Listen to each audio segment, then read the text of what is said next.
Hi artists, today we are going to be turning our plate into a spider web. So when you get your plate back, what we're going to need to do first is cut the middle white circle out. Now some of you may have painted your white circle pretty small, so you might end up cutting into the black a little bit. If I hold up my fingers, the black should be about the length of my fingers. I can kind of feel the ridge of where the bottom of the plate is. So that's what you need to follow. I'm going to kind of gently fold my plate like a taco. Notice I'm not creasing it. I'm just kind of rolling it, and I'm going to take my scissors and cut a little V. This little notch is going to be my way for me to sneak my scissors in there and cut the inside out, just like a donut. We're cutting out the negative space. So I stuck my scissors into that little cut, and now I'm going to turn my paper as my scissors cut along the edge of my white circle.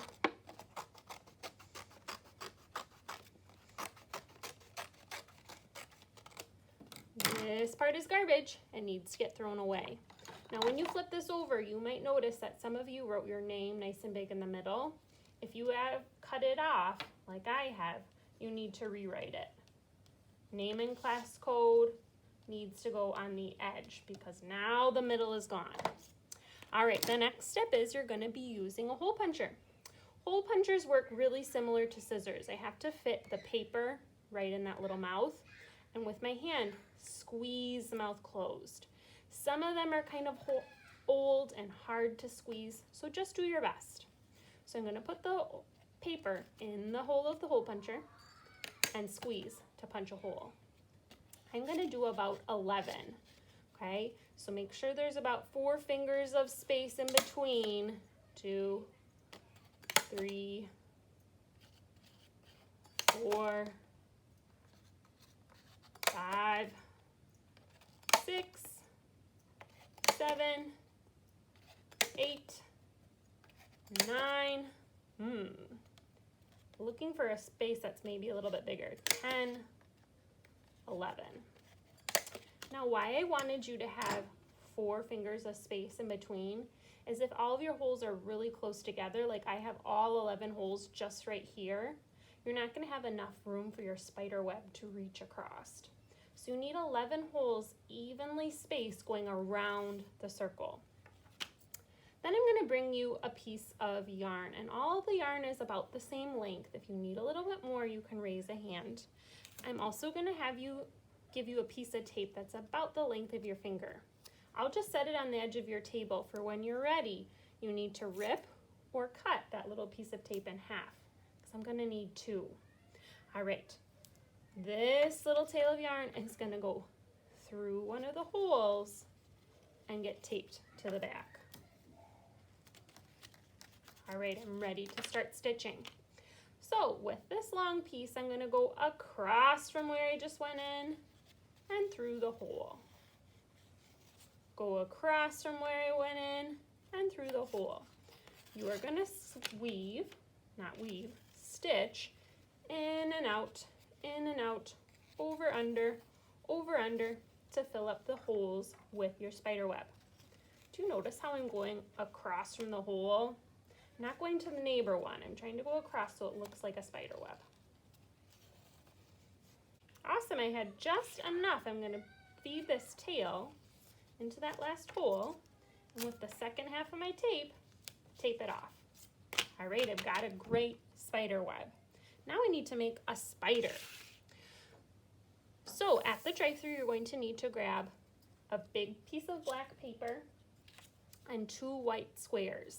This is going to be for your spider, and this is going to be for the spider's eyes. Do the drawing part with a pencil, but I'm going to use a white colored pencil so you can see. And I would recommend drawing all of these spider parts out before cutting so you know that everything's going to fit. My spider's body is going to be a circle. Make your spider as big or small as you would like, but you only get this much paper. Then I know that spiders have 8 legs. So I'm going to draw 8 rectangles long across my paper. Do you notice how my paper is turned horizontal, side to side, so that I can fit all 8 legs?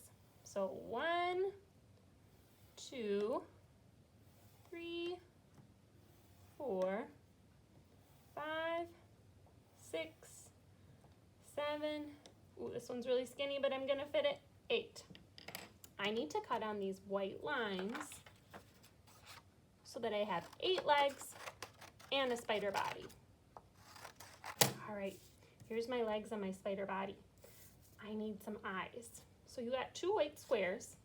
If I put these white squares on top of each other and cut out a circle, I'm gonna cut 2 at once. This is a really good art trick. So they're on top of each other, and I'm gonna cut out a small circle. If it helps to draw it with a pencil first, so your scissors has a line to follow, you could do that too. All right, when I split them apart, I have 2. Those are way too big though for my spider, so put them back together. I gotta cut them a little bit smaller. You're the artist, you decide what eyes are gonna fit on your spider. That looks much better. All right, a dot of glue, so twist open the cap, get rid of any glue boogers, check it's breathing, it looks good. A dot of glue, no bigger than my pinky fingernail, on each eye. All right, I'm gonna turn my spider over on its belly so that I can put the legs on. Now spider legs, they're kind of crimped, just like our fingers, how they bend like this. So what I would recommend doing is do a little folding so that your spider has some zigzag legs.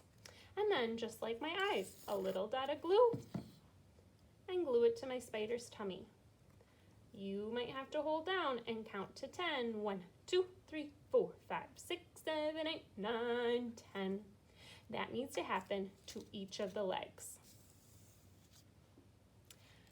When I have my spider done, I put little pupils on there with a black crayon, and it's gonna need to get glued to my web. You decide, is he gonna be at the top? Is he gonna be in the middle? Then I can't really see my spider web very well. So I would recommend somewhere on the side, like he's hiding out ready for a bug to come. So just like before, a small dot of glue, no bigger than my pinky fingernail. I'm gonna put my spider down, and I need to pinch that. This is gonna be kind of tricky to glue. So my hands are pinching, and I'm gonna count 1, 2, 3, 4, 5, 6, 7, 8, 9, 10. If it's not quite staying, then you might need to add a little bit more glue and count to 10 again.